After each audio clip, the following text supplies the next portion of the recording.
At the heart of Willesden High School, a secret lurks in the shadows. Join us as we uncover the mystery of descendants of witches as Olivia's world falls apart, and the lines between reality and nightmare blur. What is real and what is the work of evil? Let's find out. Here is Descendants of Witches EP19. Thank you for your likes and subscriptions. Hope to see your comments in the comment section. 2. 39 Utah, September 17, 1946. After school, we will never be free until we learn the truth. That was what Utah told Mr. Stevenson after he revealed that he was a witch. Utah didn't believe any words that came out of his mouth, and he was waiting for a single inconsistency in his story to prove that he was lying. By the end, he never caught an inconsistency, and soon after, he believed his teacher's story. Utah concluded this when he got to the part of the story where the witch passed her powers to him on the beach. He knew it was the truth because he remembered it happening this whole time. He knew he was a witch. Do you folks understand now? Did my story answer all your questions? Mr. Stevenson curtly asked the students that stood in front of him. Do you understand, Utah? Beside him, Carter stiffened and finally closed his mouth that was agape during the entire conversation. On the other side of Utah, Jessica placed her palms on her nauseous stomach, the heavy weight of the information sickening her. Next to her stood Olivia and Josh, who both had been weeping and sniffling against each other's shoulders. Barbara had also been weeping, except her cries were so loud that at one point Jessica had to place her hands over her mouth. On the far right, Ronald stood still with a forlorn expression, his strong arms never letting go of Jimmy's deceased body. Utah stood in the middle, staring at Mr. Stevenson with vengeance in his eyes throughout.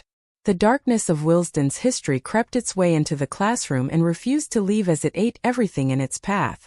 It did not spare anyone mercy as it destroyed them with its truth. Utah had thought the truth would set them free when in actuality, it imprisoned them. Room 110 wasn't heartwarming and comfy anymore because Willesden was different after school.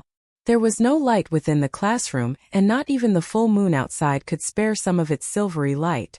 The desks were untouched since the final bell had rung, and only a few had been overturned during the chaotic moments leading up to Jimmy's death. At times, Utah found himself staring out the cracked classroom window, waiting for dawn to break and the sun to rise. Never happened. The darkness in the room deceived him at first as it told him that this was simply a nightmare, and he would wake up in the safety of his bedroom soon. He knew better once his eyes adjusted to the lack of light. They were locked in after school, with no way of escaping. Utah, Mr. Stevenson snapped, his venomous voice cutting his strangling thoughts. Do you understand? He repeated, harsher than when he had been telling them the story. Utah met meester. Stevenson's narrowed eyes, his own sullen and lost in its sea of blackness. His limbs lost their substance more than half an hour ago, and he could barely feel his sore hands since they had been clenched throughout. During this moment of hesitation, Utah scanned his surroundings and was reminded of his betrayal. No, he croaked in response. Utah rubbed his neck, his parched throat not having spoken for an hour. Mr. Stevenson stepped forward and all 7 of them instinctively jumped like scared rabbits, as their teacher had not moved throughout either. Although every pause during his speech terrified the students because there was no way of telling when he would step forward and obliterate them with his powers. I am not in the mood to repeat the entire story, Utah, Mr. Stevenson remarked in a jarring tone, which heightened the tension in the room. His narrowed eyes turned into green slits and he looked like a snarling snake against the pitch blackness. You said it yourself, you won't be free until you learn the truth. Now that you've learned the truth, what do you say? I understand the story. I understand my choices, Utah flatly stated, staring at him with an unblinking expression. But no, I will not make a choice. Mr. Stevenson jerked his head back and shot him a scornful look. What?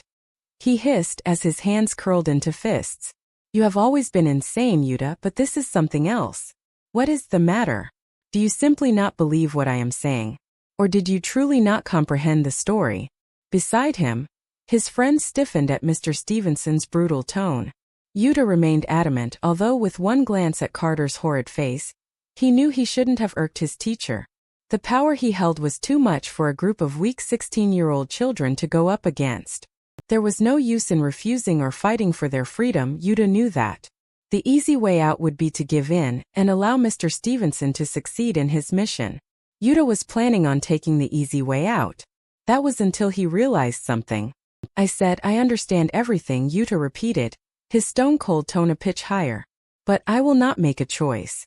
Boy, if you do not make any choice, the world will go up in flames and hell will be on earth. I must die before this year ends, and there are only 2 ways for that to happen. Now that I have marked you, you can either become the heir to the curse so that I will be of no more use, or you can kill yourself so that I can die alongside you. What is your choice? Tell me now. Mr. Stevenson shouted, his eyes bugging with fury.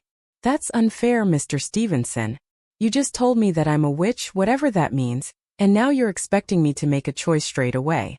Yuta pointed out, playing with the sleeves of his black sweater to calm his hammering heart. Neither of the 2 choices benefit me at all. Unfair. You want to talk to me about unfairness? Mr. Stevenson bellowed, stepping forward again to grab Yuta by his shoulders. My entire life has been unfair. All I ever wanted was a son, and this is what I get after 200 years of waiting. Nothing but a dead mother and a stubborn boy witch. He desperately yelled in Yuta's ear. His yell was like a booming bark, and it caused Yuta to wince countless times. From the twitching expression on his teacher's face, it seemed he enjoyed doing that. He enjoyed it because it made him feel mighty and powerful. Yuta held his breath as Mr. Stevenson's strong hands curled around his shoulders and gripped it so tightly that he was surprised he hadn't cracked a bone yet. All Mr. Stevenson had to do was travel his hands up his neck and grip the ends of his hair, and the placement would remind Yuta of what his father did to him. Let go of him. Carter coarsely shouted as he grabbed Mr. Stevenson's arm. The frail boy attempted to push Mr. Stevenson away from Yuta, to no avail. With a harsh shove given by Mr. Stevenson, Carter fell to the ground. Yuta clenched his eyes shut and tears welled as Carter collided with the floor. He couldn't bring himself to look at his ghostly pale friend, because every time he did, his stomach would lurch with more nausea. Carter was usually authoritarian and military-like, but ever since Jimmy died, his body was undergoing a never-ending spasm. It pained Yuta to see him like that, so he forced himself to stay strong. Unfortunately, that didn't last long either. With Mr. Stevenson's hands gripped around his shoulders, he lost whatever confidence he had before. They were all hopeless against him, and Yuta couldn't blame anyone for thinking that. Even Yuta knew that he was simply a speck compared to the vast man that had him in his clutch. I have waited for this day for years, Yuta, Mr.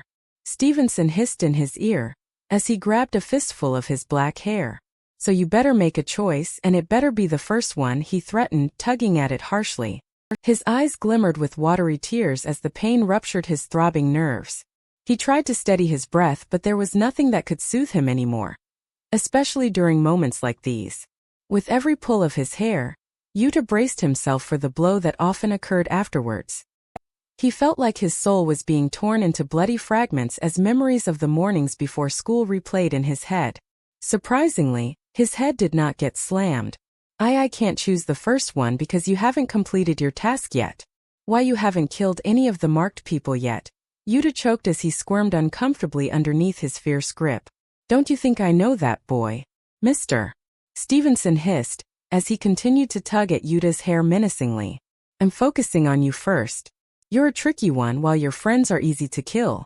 I am experienced with these sorts of things. I hope you have not forgotten. I have not only killed a non-marked student with my powers, Jimmy, but I have also killed 6 other marked folks in my past. They were more cowardly than you all, I have to admit, he sniped, snickering to himself when he mentioned Jimmy. How dare you belittle Jimmy like that? Jessica screamed, her back pressed against a wall that was as far away from Mr. Stevenson as possible. Take that back, jerk. Don't. Yuta whispered, his voice straining. He wanted to urge her to stop and not talk back to Mr. Stevenson, but the damage had already been done. He clenched his eyes shut once more as it pained him to see Jessica shivering in a corner like that. Do you truly think saying a couple of aimless words at me will make me apologize, you stupid girl? Mr. Stevenson said, unable to suppress his maniacal laugh. Then, he shot a deathly glare at her. But it seemed he decided the boy within his grip was his priority since he turned to look at him. I am going to succeed in persuading you, that's a fact, he said, in a sharp and lethal tone that caused bolts of electricity to shoot up Yuta's veins. Mr. Stevenson unreleased his grip from Yuta and roughly shoved him backwards, causing Yuta to slam into the desk behind him. The sharp edge of the desk pierced his thighs and a shrill yelp escaped his quivering mouth. Yuta flailed around for a split second before attempting to balance himself against the desk. Once he was stable, he squinted through his blurry vision and ignored the searing pain that originated from his right palm. Mr. Stevenson turned to face the others as his thin lips curved into a sly smirk. He raised his right palm and the standing kids instantly recoiled with fear. The places where Yuta's body painfully slammed against the desk was nothing compared to the horrific expression on Carter, Jessica, Olivia, Josh, Ronald, and Barbara. His face was scrunched with pain as he outstretched his arm to help them, but he was too weak and exhausted. Why am I so damn tired all the time? Yuta internally screamed, as he silently sobbed. I wish I could do something. I wish I knew what to do with my witch powers. He clenched his fists with fury at himself for being so helpless and his heart wrenched with profuse despair that engulfed his already dark head. Mr. Stevenson flicked his wrist and a blast of dark mist poured from his hand. Yuta let out a deafening cry as he watched the mist pool on the ground below Mr. Stevenson, scorching the wooden floorboards as if it were lava. Surprisingly, as Yuta's cries died and his friends resumed breathing normally, a shadowy figure rose from the pool. The shadow yawned and outstretched his arms as the shivering students gasped at the sight. He turned to face Mr. Stevenson and shot him a glare raked with annoyance as if he had just disturbed him from a nap. The strange and twisted proportions were reminiscent of a human, but there was something wrong about it. Although it was unnerving to see a moving and humanoid silhouette in front of him, Yuta drew a subconscious sigh of relief. This shadow looked quite harmless. Shadow, take the marked kids out of this classroom and lock them in the pool room. They can't leave the building since I locked all the doors and windows, however. I do not want them to wander the halls aimlessly. Chain their wrists but do not hurt them, Mr. Stevenson ordered, his voice so nonchalant that it irritated Yuta to no ends. They're mine to kill. Yuta is the meal while those kids are the side dessert. I'll get to you folks later, Mr. Stevenson said menacingly, his emerald eyes flickering wickedly in the dark as he licked his lips. Don't you dare touch me, you scamp. Olivia suddenly screeched as the shadow approached her. She confidently hauled her pink purse in the air, although her face was contorted with terror. The shadow ignored her and snapped his fingers, and instantly a stretch of blackness oozed from his right palm. It was moldable, so it could act as a chain and wrap around the student's wrists. He stepped towards Olivia and successfully chained her within seconds, despite Olivia's purse-slapping efforts. Josh attempted to fight off the shadow before he touched Olivia, but his strength was much stronger than the boy. He placed his arms around Josh's throat after chaining Olivia, and held him in a chokehold position while he successfully chained him. Ronald, protect the girls. Josh urgently yelled as he squirmed underneath the shadow's grip. Ronald blinked slowly as he stared at the commotion in front of him, but refused to move an inch. His eyes were devoid of emotion as Jimmy's blood trailed down his arm. Ronald! Josh desperately yelled, in between spurts of shaky breaths. Help! Do something! Josh's eyes widened as Ronald stared at him with a stony expression. His face was unmoving, but not in a stoic way. In a traumatized way.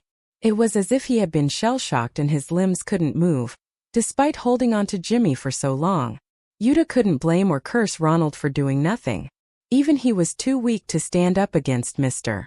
Stevenson. It would be easier to give in right now because his friends were going to be relatively safe as long as Yuta could keep Mr. Stevenson far away from them. That was the plan he quickly formed in his head anyway.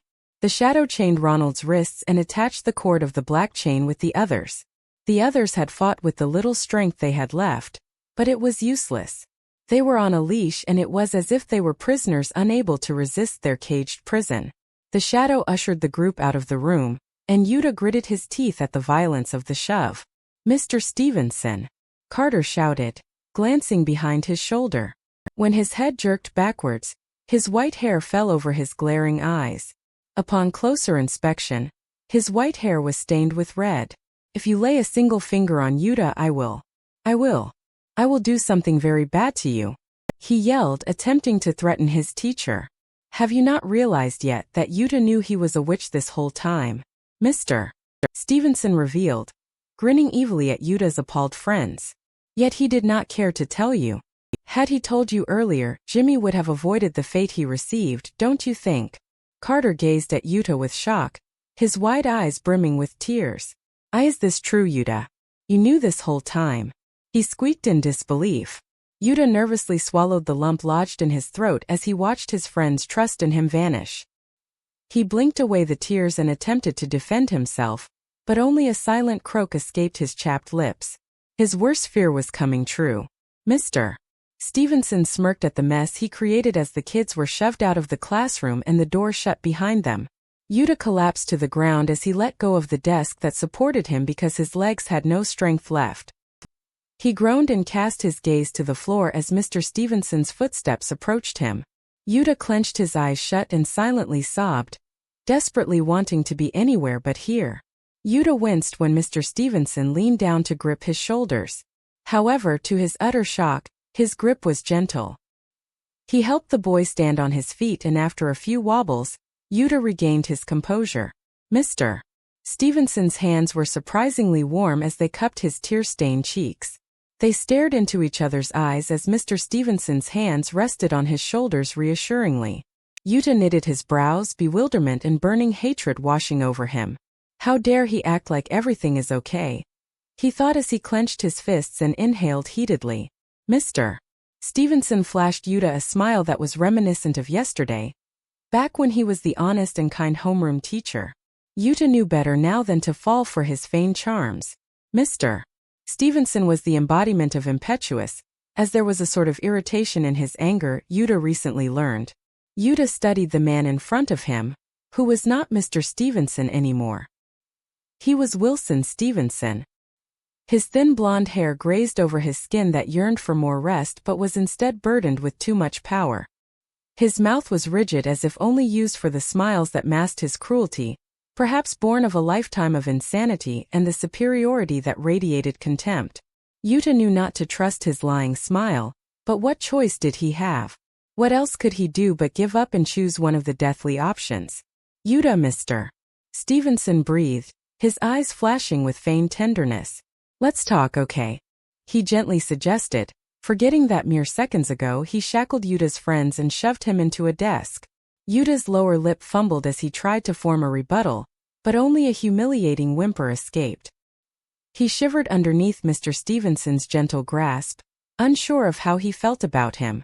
One thing was for sure, the wound his betrayal created was still fresh and he was never going to forgive him for what he did. Mr.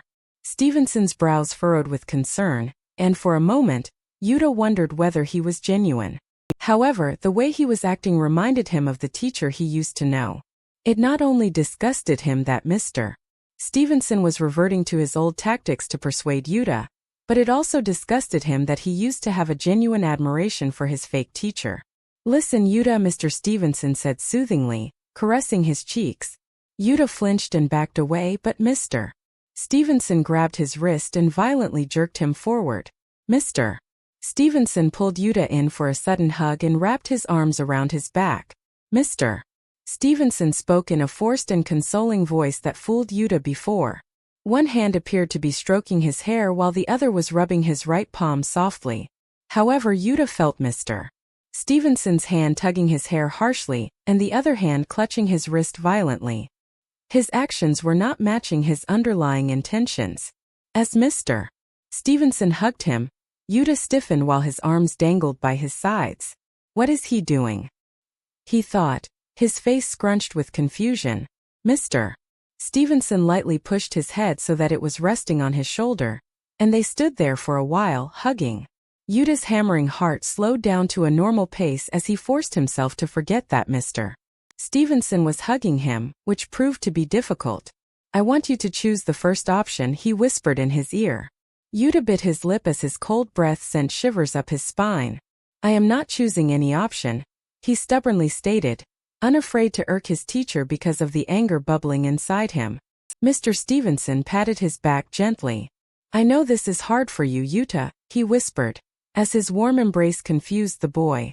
I know this was thrusted upon you unwillingly. But please understand that now you have an important choice to make. That will change you and your friends' fates. So choosing the first option is best, he continued, stroking his head softly this time. Yuta's eyes fluttered and closed, as a strange feeling surged through him. His gentle hug gave Yuta the space to breathe and reflect, and he had to admit, it relaxed his nerves. It was an embrace he had never experienced but had always yearned for. A fatherly embrace. Yuta, you have the choice to act now. So act now before you regret it later. He sighed as he unknowingly nuzzled against Mr. Stevenson's shoulder. After moments of peaceful quiet, his throbbing headache disappeared. He almost forgot that Mr. Stevenson killed Jimmy and tormented his friends. That was until his eyes shot open and he forcibly reminded himself that this was Wilson Stevenson, not the Mr. Stevenson facade he wished was his father. No, he shouted, pulling away from Mr. Stevenson's grasp to look him straight in the eye. You're one to talk, Mr. Stevenson. The curse on your family is something that was thrusted upon you. Yet you actively enjoyed the curse, which was something you did willingly. You had a similar choice like me and you chose not to act. You chose not to seek another way when you could. You chose not to back down when you could. Did it never occur to you the amount of the lives you were hurting because of that decision? Mr. Stevenson gritted his teeth and forced a smile, masking his irritation. He grabbed a fistful of Yuta's hair and pulled him to his shoulder, violently this time. You're right, but it was not as simple as finding another way. I chose not to back down because that choice benefited me. I do not have any regrets, see? He said, in an unnerving sane tone that did not match the emotions within. I am not going to choose Mr. Stevenson. I was considering to, believe me.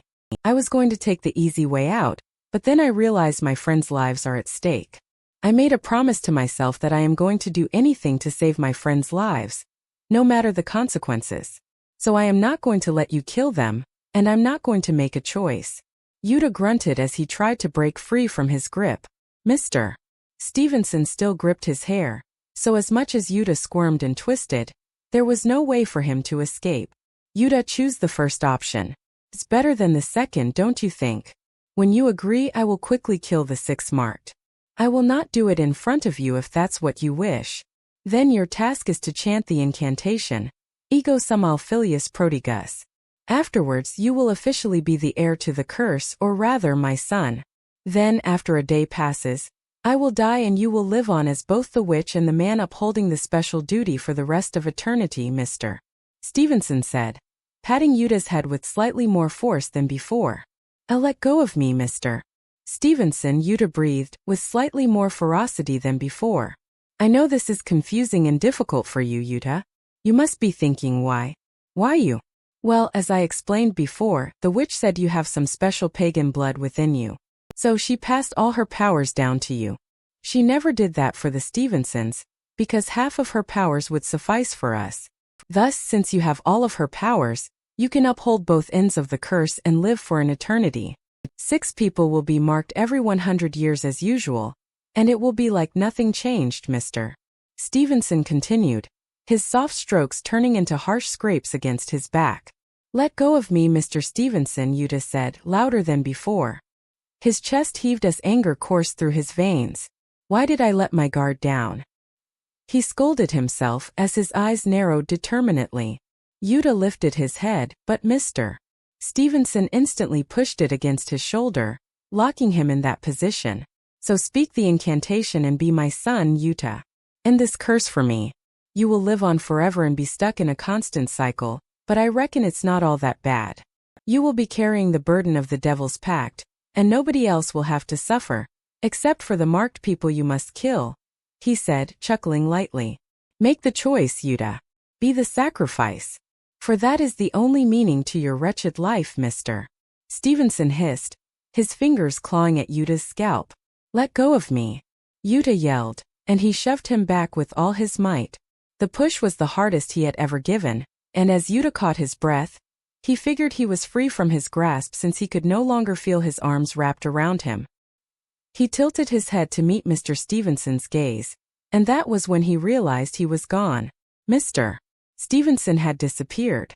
No wonder I didn't hear a crash, Yuta thought, as he turned to scour the room. Before he glanced behind him, a pair of hands grabbed his head and slammed it against the desk. His world went eerily quiet for a split second. Then, a jarring pain shot up his nerves and a tortured scream instinctively escaped. His face was closed in a grimace as blood trailed down his forehead and entered his panting mouth. He suddenly despised the frigid desk that his head collapsed against because it could not feel the pain he was feeling. He let out another scream from the deep forces of his mouth, and the raw quality of it frightened even him. He was consumed by a pain that knew no end or limit, as traumatizing memories replayed in his head. You have no choice but to make a choice, Yuta. Mr. Stevenson bellowed in his ear, as his hands clawed and scathed the boy's head. Be my son, Yuta. I want you to be my son. Speak the incantation, Yuta.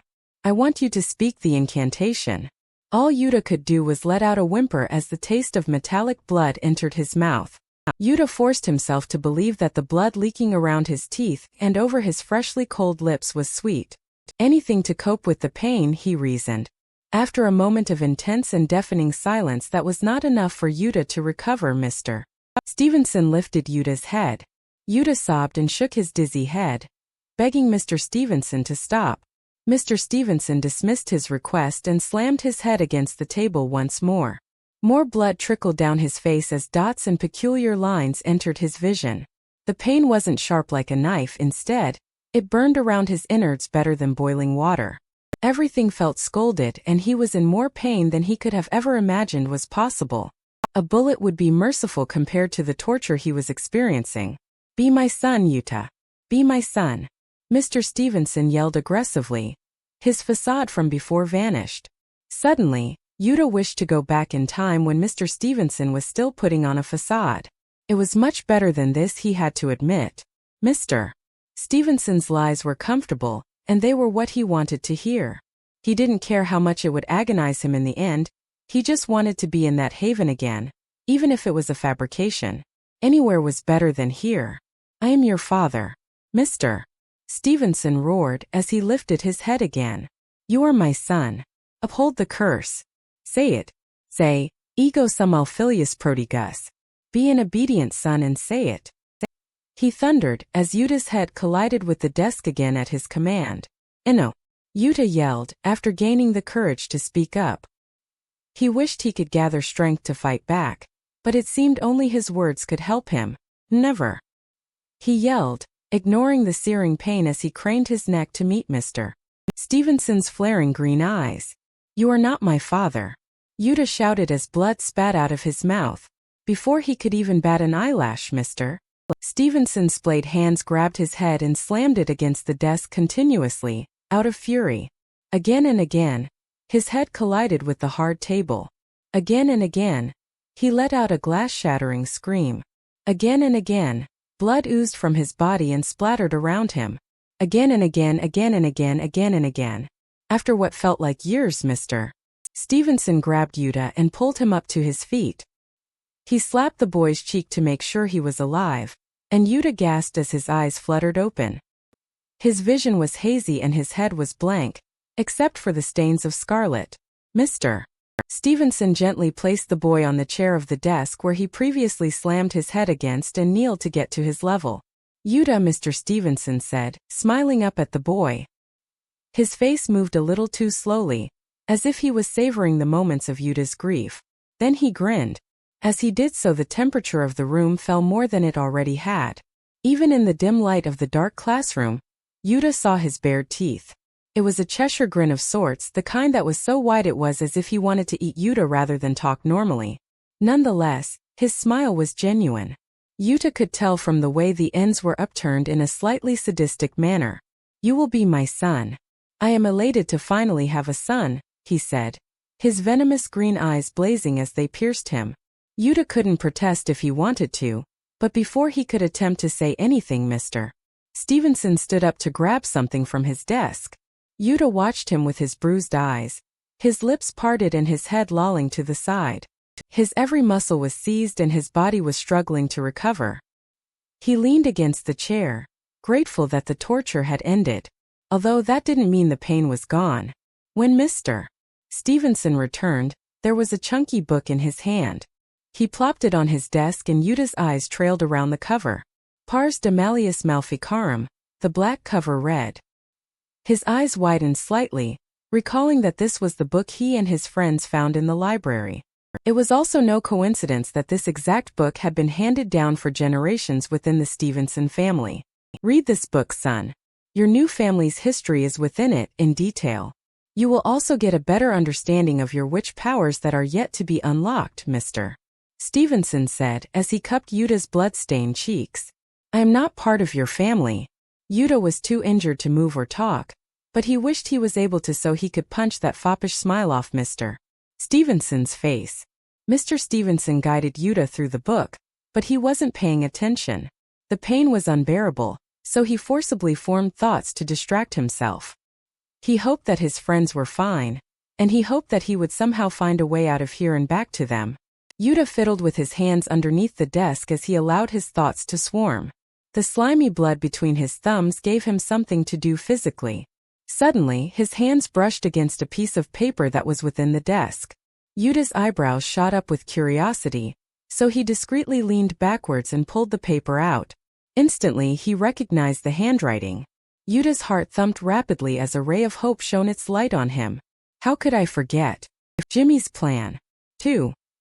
40 Yutta September 17, 1946 lunch. 1 second, Yutta was running away from the paranormal activity he couldn't see, alongside Carter. The next second he woke up in the middle of a classroom, alone and in a state of confusion. His head spun and ached as he studied his surroundings. The dim afternoon sunlight shone through the windows, blinding him. Yutta groggily stood up, stumbling during the process. His legs were aching from the running, which caused him to limp every so often. Carter? Yutta questioned out loud as he peered around the classroom. He squinted with puzzlement as his vision fogged. I was with Carter a second ago in the pool room. Why am I here? Without Carter by his side, he suddenly felt incredibly lost. The kiss that lingered on his lips would suffice for perhaps another hour, but he knew he couldn't live past that. Yutta blushed as he recalled the kiss, which only made him miss Carter more. Suddenly, a hand grabbed his shoulder from behind. Yutta jumped up with surprise and turned around to face his homeroom teacher. Mr. Stevenson? Yutta asked, blinking as his vision continued to blur. The outlines of his face were hazy, except for his blazing green eyes. As much as Yutta wanted to ask Mr. Stevenson why he was here, he couldn't, because that would mean bringing up the paranormal activity his friends promised to be discreet about. Instead, he continued to look up at Mr. Stevenson, oblivious about his sudden and coincidental appearance. Hello, Yutta, Mr. Stevenson said, his hands tightly gripped around his shoulder. I'm so glad I found you here. I need to ask you to do me a favor if that's all right, he said, in a voice that was too friendly for its own good. Oh, of course, Yutta said, rubbing his eyes that still wouldn't clear. What is it? He questioned, swallowing nervously. He was fine with helping his teacher, but finding Carter was more of a priority for him at that moment. I need your help with carrying this heavy paperwork, he said, lifting a stack of papers. Yutta nodded and outstretched his arms to grab it, but then Mr. Stevenson dropped the papers to the floor. My bad, Mr. Stevenson exclaimed, his eyebrows arched in a slightly uncanny manner.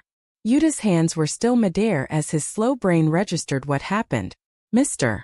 Stevenson took advantage of this moment of hesitation to suddenly grab his right wrist. When the papers dropped to the floor, the item within Mr. Stevenson's grasp changed, much to Yutta's bewilderment. He could barely see the outlines of an object that resembled a knife, but that only made him wonder how it suddenly appeared in his hand. Echa! Yutta breathed, confused as he still couldn't comprehend what happened. He could barely see a thing, but he could feel the strong hands that were curled around his wrist. Without warning, his vision went entirely blank and all he could see was an endless white. The walls were closing in on him as he forced himself to shake off Mr. Stevenson's hands to no avail. He took another frantic step, his breath quickening. What if I run out of oxygen? He frenziedly thought as his heart rate began to speed up. The endless abyss of white enveloped him and he cringed away from its icy touch, though that only caused it to draw him in tighter with every movement. Everything and nothing folded into him, constricted his lungs until he was gasping with dizziness. His head swung aimlessly in the air since the only support he had were the hands curled around his wrist. He wanted to ask Mr. Stevenson about what was happening, but he couldn't. His movements were restricted and his entire body went limp. His sense of his surroundings was nothing but a hazy line, and somewhere in the back of his puzzled subconscious he was terrified. His body unfroze the moment Mr. Stevenson placed the tip of the knife on his palm. The knife sat precariously on his palm, soft enough to lightly pierce him, but hard enough to enforce the intended message. The harsh metal was cold and raw against his bare skin. As a stream of blood trickled from the feeble cut he could partially feel. Trembling, Yuta forcibly tilted his head, his vision blurred and his brain barely functioning. His senses had been partially wiped out and his peripheral vision was clouded with opaque white, so he followed his heart.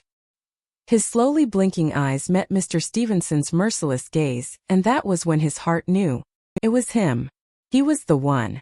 It can't be true, Yuta drowsily thought. Before he could wonder any longer, a harsh slash was made. With his bulging black eyes, Yuta tempted Mr. Stevenson to end his anguish, half hoping he would. His frozen heart shifted at the sight of his teacher's unflinching expression, unsure of what to make of it. His legs almost failed beneath him as the knife dragged across his palm, carving into his skin. Mr. Stevenson's steadfast grip on the polished weapon shifted, causing more crimson liquid to flow from the raw wound he had inflicted. Yuta let out a strangled scream, instinctively calling out Carter's name for help. Mr. Stevenson snapped his fingers and suddenly, his throat tightened so that he couldn't breathe anymore. His mind screamed as the pain shot through his veins. Every thought he had became confused as the burning anguish licked up his back like a scorching fire. His throat gurgled as he struggled to breathe, spitting blood. His body was shaking as beads of fiery sweat trickled down his back. The pain was merciless and never-ending. His teacher continued to scrape at his palm, and Yuta genuinely believed for a couple of minutes that this was all a dream. Yuta believed that the cruel smile stretched across his gaunt features were simply a figment of his imagination. He told himself that Mr. Stevenson was not digging a knife into his palm, and that the bloody pain he was feeling was abstract. It was not a dream, he finally realized. It was a nightmare. As the life fluid drained out of him in its garish red, his skin took on the pallor of a corpse. One by one, he lost control of his limbs until finally his head slumped. He could still hear, but he could barely control his body. Just as he was about to slip into death's eager arms, Mr. Stevenson lifted the knife from his flayed palm. Yuta gasped, and although his senses were still foggy, relief washed over him as the torture ended. His vision instantly returned and his numb legs failed to support him for any longer, so he collapsed to the ground. His heart pounded as he placed his palms on the floor to support his upper body. That proved to be a terrible idea as the wound on his palm was fresh and cut open. His head throbbed excruciatingly, and it was as if Mr. Stevenson had taken a knife to his skull rather than his right palm. Yuta squeezed his eyes shut and willed the pain to go away. The rest of the world became detached, and all he could concentrate on was the agony rooted deep in his head. Mr. Stevenson kneeled next to him and placed the stack of papers next to the drained boy. "Thank you so much for doing this favor for me, Yuta," he exclaimed, grinning too widely to be human. "Follow me. I'll show you where to place the papers," he said, as he patted the boy's back and stalked out of the classroom without another word. Yuta watched as Mr. Stevenson walked out of the classroom. The moment the door closed behind him, so did his memories of what happened to him. He sat on all fours with a blank expression, wondering why blood was oozing out of him. There was a gnawing feeling within that told him he had forgotten something extremely important. It was right in front of him, but even if he wanted to outstretch his arms and grab it, he couldn't because it was invisible to his eyes. Out of curiosity, he peered down at his bleeding and burning palm. The symbol that stared up at him shocked him, and suddenly a realization hit. The mark appeared as if it was forcibly carved by someone with a knife. Blood seeped from his flayed skin and dripped down to the floor. It was the only sound that rang through the eerily empty classroom. The scars and cuts stretched past the palm of his hand, and red lines spiraled around the triangle, extending towards the tips of his fingers. The numbers 9 through 46 were scrawled in bloody handwriting underneath the mark. Forcibly carved. It looked as if it was forcibly carved with a knife. A knife. Who did he see have a knife? A fresh wound.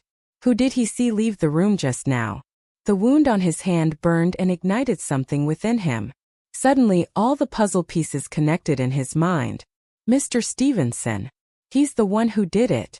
He's the one. Yuta drew a shaky breath as he stared at the symbol carved on his palm. His hands quivered and he barely had the strength to react or think further. It was a gut feeling that he wasn't sure was entirely correct. What he had just experienced could have easily been an illusion, although it could have just as easily been paranormal activity. "Oh, hello, Carter."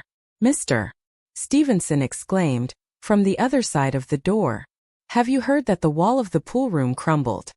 he asked Carter with a jolly voice that confused Yuta. "Carter." Yuta's head jolted up, relief washing over him. Although his face didn't express that relief. Yuta tiredly grasped the stack of papers and hauled himself up, desperate to tell Carter about his hunch. "Carter, I'm here." He wanted to yell, but all his energy had been drained because of the torture. "I've heard something of the sort," he heard Carter lifelessly mutter. Hearing his voice soothed Yuta, so he gritted his teeth and forced himself to stand up. He wobbled towards the door with a serious limp, desperate to be in Carter's grasp again. Although he was more desperate to tell him and the others what he found out.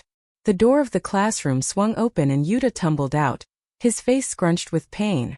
The first person who met his eyes was Mr. Stevenson, and it caused a feeling of burning confusion to erupt within Yuta. He didn't want to believe his theory was correct, but he also couldn't ignore the fact that it was him who cut his palm.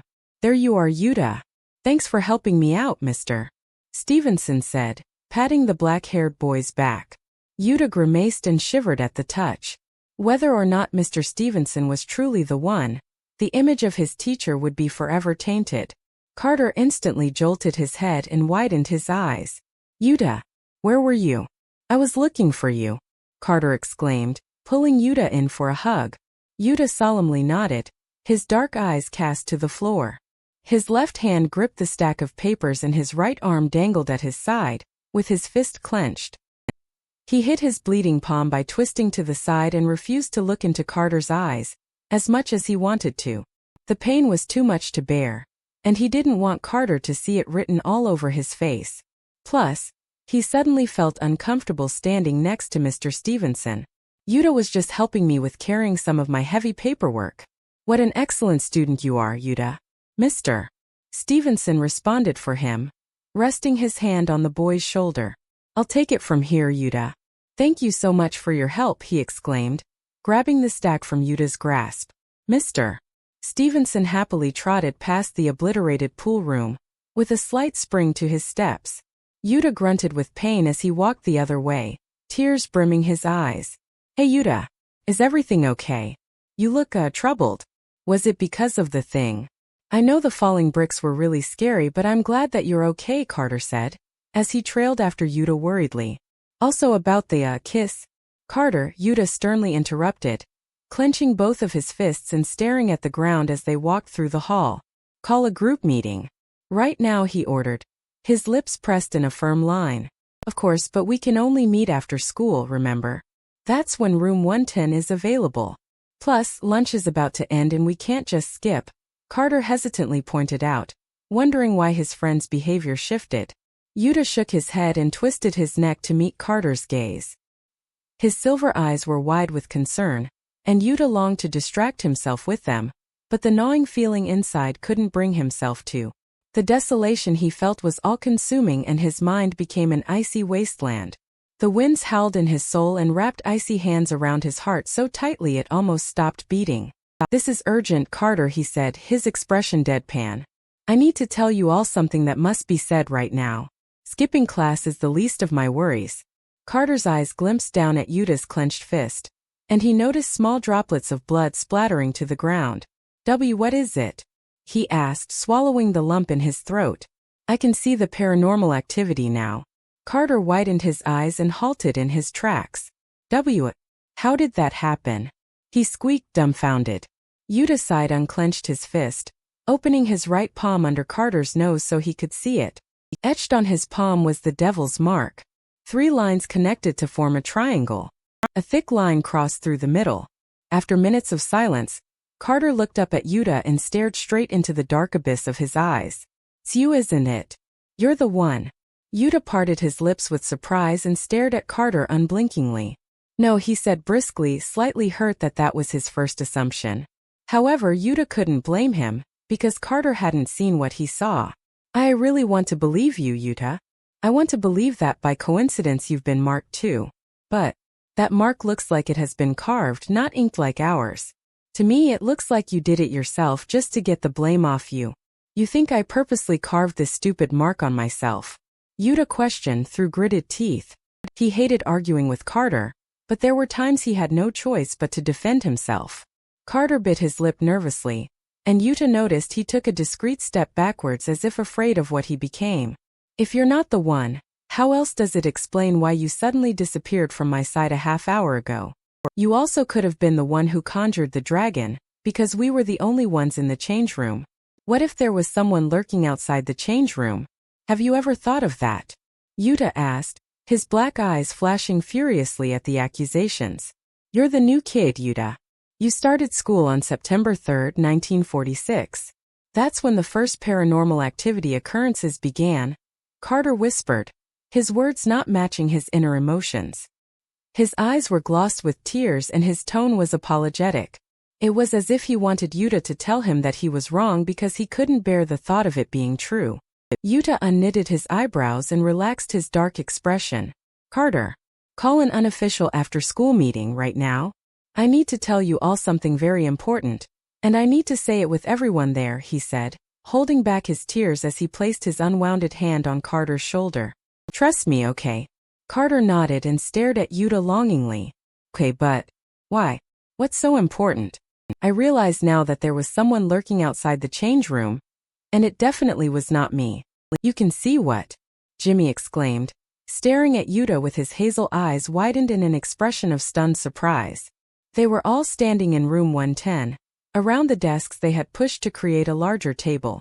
The room was darkly lit, shadowing Yuta's stoic face since the light switch never seemed to work. The 8 students were all supposed to be in their final class of the day, but Yuta's urgent situation was more of a priority. Paranormal activity, Yuta flatly said, nodding as he stared down at his feet. He couldn't erase the pain that seared through his body, so hiding his face was the best option. But that makes no sense. Jessica exclaimed from beside Yuta. You're not marked. Yuta sighed and overturned his bloody palm for them to see. The others leaned forward to peer at his hand and simultaneously reeled backwards once their eyes registered the symbol. The tension in the room skyrocketed, and Yuta could sense the chaos that would ensue next. No way, Ronald exclaimed, gripping the edge of the table harshly. That's impossible. Why now?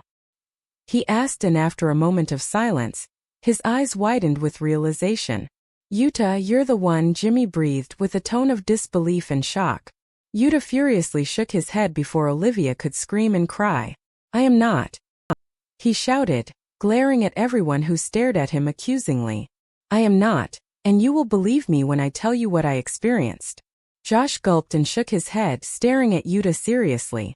No way. I don't believe a word that comes out of your lying mouth, you rotten bastard, he said in a less jarring tone than usual, although it still did not fail to anger Yuta. Before Yuta could fight back, Carter stepped in. Just let him speak. Hear him out, okay? He said, glancing at Yuta reassuringly. Yuta gratefully nodded at Carter and turned to face his friends. I know this might sound crazy, but I swear that it's true. Carter and I were in the pool room when suddenly, he began experiencing paranormal activity. At that time, I couldn't see the paranormal activity. When we were running away from the dragon he saw, I suddenly disappeared and reappeared in the middle of a classroom. Next thing I knew, Mr. Stevenson was behind me, he said, eyeing each one of them carefully to ensure they were listening. He asked me to do a favor for him, so naturally I obliged. I was still in a confused state and there was an endless white in my vision, which I'm assuming was the paranormal activity I experienced. I don't remember the details clearly, but I do recall a knife in his grasp. Moments later I blinked and everything was normal. Except that it wasn't. My right palm was bleeding and Mr. Stevenson had left the room. I noticed the triangular symbol on my palm, and that's when I had a gut feeling, Yuta said, sighing as the heavy weight of what he was suggesting pained him. Mr. Stevenson is the one. Not me. There was a moment of quiet before the uproar. Mr. Stevenson. Are you kidding me? He's handsome and handsome men don't torment innocent children, Olivia remarked, shaking her head with disbelief. You know what this looks like to me? This looks like you placing all the blame on someone else so no one suspects you. Josh retorted, before glancing at Olivia with bewilderment. Handsome. You like Mr. Stevenson? Olivia shrugged nonchalantly, tossing her hair over her shoulder. I mean, who doesn't? Josh slapped his forehead with frustration. Of course everyone likes Mr. Stevenson, but not in the gross way. Exactly. Everyone likes Mr. Stevenson and Mr. Stevenson likes everyone.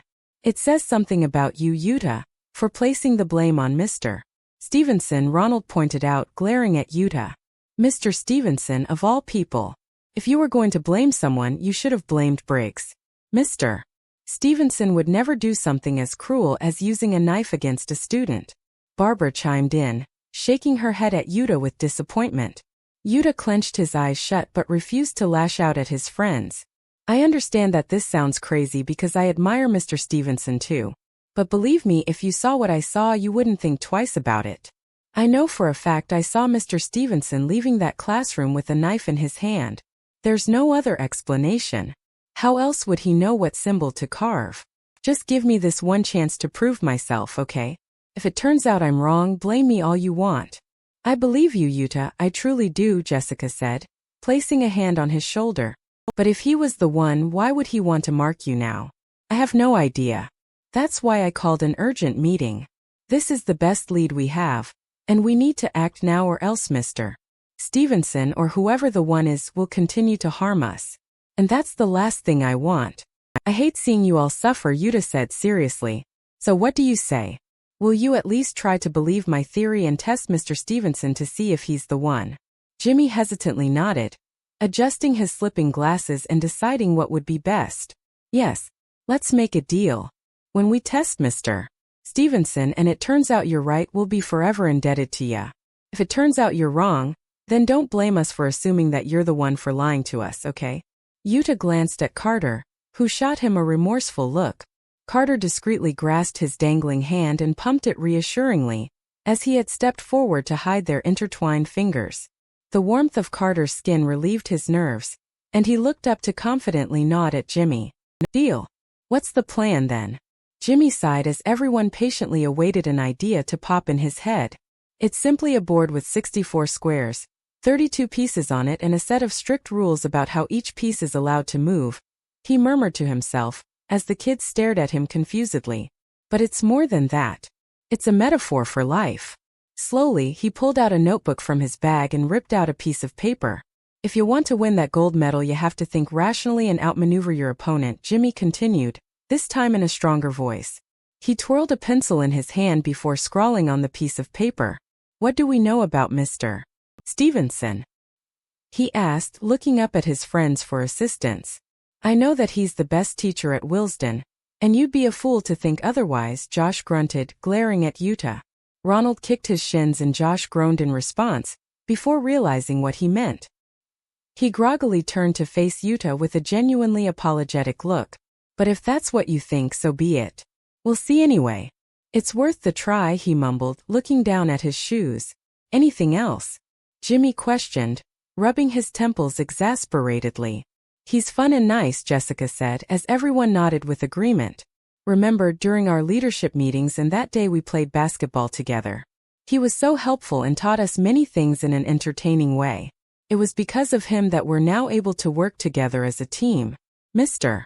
Stevenson told me a couple of weeks ago that if I ever needed to talk to him, he would always be there, Yuta added sincerely. That's it, Jimmy exclaimed, pointing his pencil in Yuta's direction. Life is like a game of chess. Every decision you make can either bring you at an advantage or a disadvantage. Even acting upon your smartest decision can yield a negative outcome. No matter what, the chess pieces must continue moving. His friends glanced at Jimmy confusedly, warranting a simpler explanation. Jimmy sighed before explaining the idea that had struck him. We could get someone to talk to him, and use their words to figure out if he's the one, Jimmy said, grinning widely as he scrawled the idea onto the piece of paper. So, who's willing to talk to Mr. Stevenson about a real-life problem they're facing, and then naturally steer the conversation towards the paranormal activity?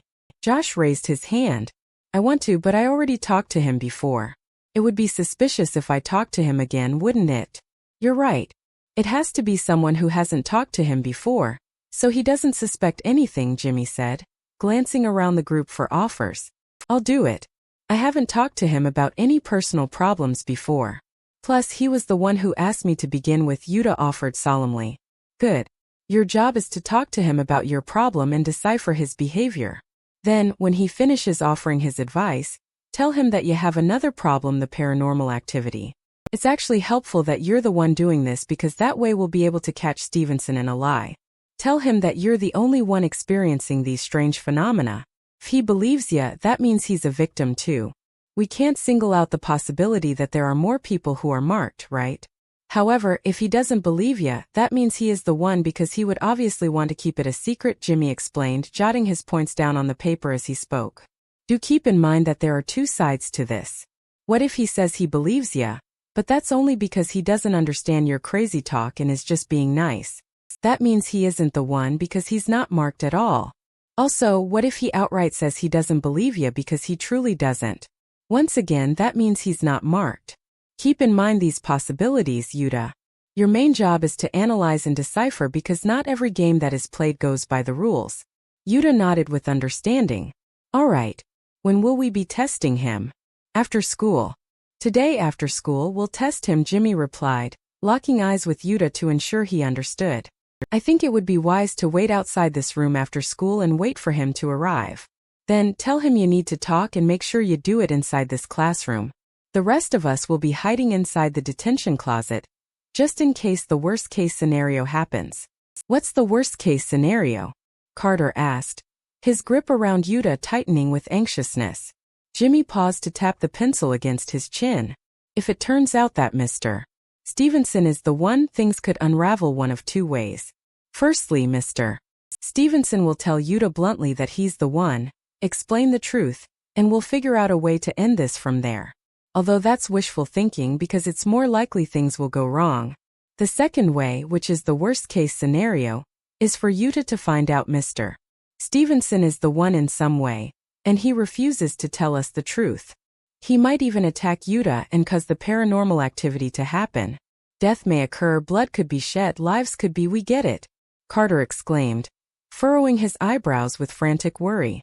I don't like this. I don't like this one bit, he said, turning to face Yuta anxiously. Yuta, don't do this. Let's just forget about the paranormal activity and everything else. Let's just drop everything and run far away from Willesden. I don't like this. Our lives are at risk here and I don't like that. Carter, Yuta said sternly. His expression was serious and hardened as he stared at Carter. I can do this. Everything will be fine. We don't even know if Mr. Stevenson is the one yet, so calm down. Yuta is right. Remember, this is just a test. I was just listing all possibilities so we're prepared, Jimmy pointed out. Yuta, if the worst-case scenario does happen, we'll be in the closet, ready to help ya. Scream the code word, 1946. So we know when to act. He glanced at Carter's pale face. This is just a precaution, okay? No need to worry. Yet, does everyone understand their duty? Jimmy asked, to which everyone solemnly nodded. What do we do after?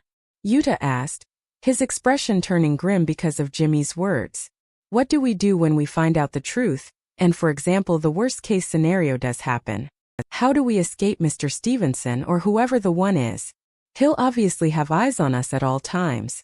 And what if we get separated? Right. In case Mr. Stevenson does something really bad and we're all separated, I'll sketch out a plan, Jimmy said, jotting his words down on the piece of paper. The plan for a situation similar to the one you proposed is this. If possible, half or the entire group does anything they can to meet up at the pool room. From there, depending on the situation, the rest of the details can be planned out. But to be general, if after 30 minutes the entire group isn't safe within the pool room, the other half will know to go looking for the lost members. Knowing this will give the lost members hope. If a situation like that occurs, I'll be there to plan out the specific details. However, right now I don't have an idea for how to escape the one. First, we have to see if Mr. Stevenson really is the one. Yuta nodded as Jimmy walked towards the front of the classroom. I'm going to place the paper with the general plan written on it inside this desk, in case the worst-case scenario happens. This will serve as a reminder to you. As Jimmy placed the crumpled piece of paper inside the desk, Jessica tugged at Yuta's sleeve. Be safe, okay? She said, looking up at him with a forlorn gaze. Yuta sighed and nodded, although he was conflicted inside. He was prepared to do anything to prove he was not the one, but was he prepared for that betrayal? His hardened expression and sullen eyes scanned his friends' worried faces.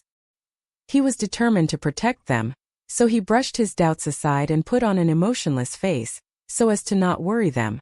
After what he told them, their suspicions of him deepened. It was professional, their relationship. They loved each other but wouldn't hesitate to point a gun at the other's back. Especially if it meant one of them was a traitor. There was no use lying to themselves and disbelieving the evidence in front of them. That's what leaders do. They had a goal from the start, and they were not going to let a single friendship stop them from achieving it. But Yuta was determined to ensure their friendship survived even through the scorching flames of hell. As the group left to return to their final period class, Yuta lagged behind. He didn't realize until he was utterly alone that his empty lungs and heart were hammering his chest violently. As he stood still and gazed around room 110 expressionless, he felt like the world was slowly disappearing around him. Or maybe it was Yuta who was fading away. Carter noticed Yuta had remained inside the classroom, so he approached him and cupped his hands over his cheeks. As they stared deeply at each other, Yuta found comfort in Carter's white eyes that contrasted his own. His agitating nerves slowed as he basked in the warmth that was Carter. Be careful, Yuta. And remember, no matter how things turn out, I'll always defend and fight for you, Carter said, his honey-sounding voice dripping with sincerity. Even if it turns out I'm the bad guy, Yuta coarsely whispered, the blunt words tumbling out of him without thought. Carter blinked slowly, befuddled as to what to make of the statement. He gulped as he stared into Yuta's soulless eyes, looking past the monstrosity that hid underneath. Even if it turns out you're the bad guy,